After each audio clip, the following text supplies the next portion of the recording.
नमस्कार दोस्तों, मैं मालती मोहन आप सभी का स्वागत करती हूँ अपने चैनल में। दोस्तों, कल के मामले में आप सभी को बताना चाहूँगी कि कल क्या हुआ।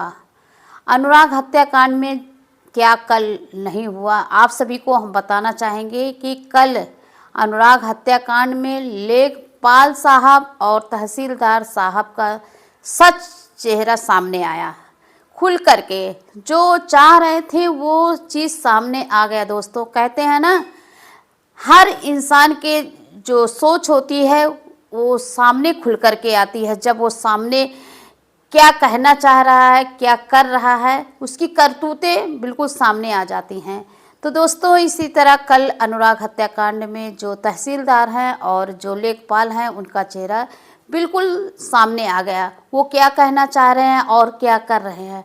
वहीं पर अनुराग की जो फाइल होती है वो 43 नंबर पे होती है और तहसीलदार जो है टाइम वेस्ट करते करते करते करते उलझाते उलझाते उन्होंने वो सोच रहे थे कि टाइम किसी तरह बीत जाए और मैं डेट फिर से रख दूं।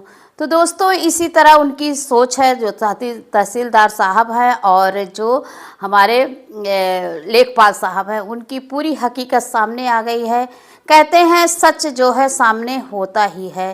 तो आज वही सामने आ गया, तहसीलदार के सच और लेखपाल की।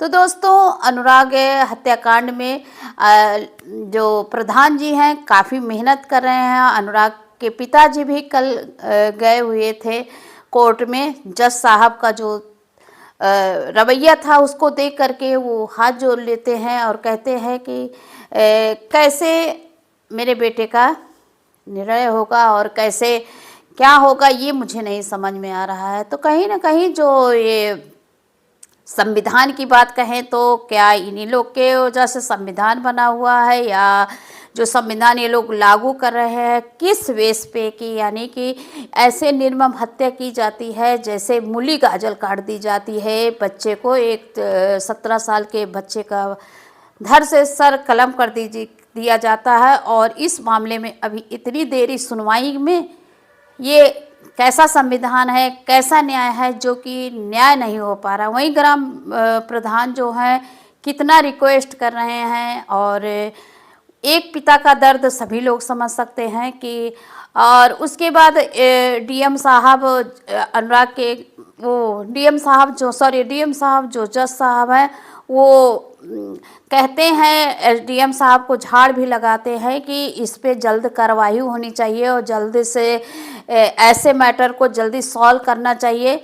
और नहीं तो कहीं ना कहीं जो लेखपाल हैं और तहसीलदार हैं इनके बीच ये मामला उलझ गया है। और क्या ये मामला कब सुलझेगा और कब सुबह होगी और कब समझ में आएगा, ये नहीं पता चल रहा है अभी तक कि इतनी निर्मम हत्या हो जाती है उसके बावजूद भी। और जो शासन और जो कानून है किस तरह सुस्त बैठा हुआ है।